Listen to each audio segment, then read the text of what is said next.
na har sa takin ka inhlua ka thachang dol tu ber ka naw hi ron chachuak ve to hlau se o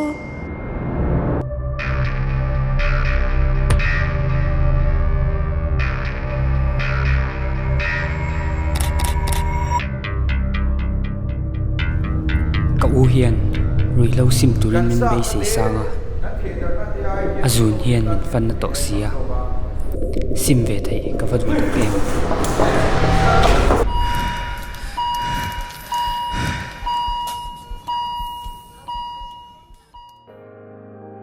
rui hlo the dar tu ini hian midang nun iti chi a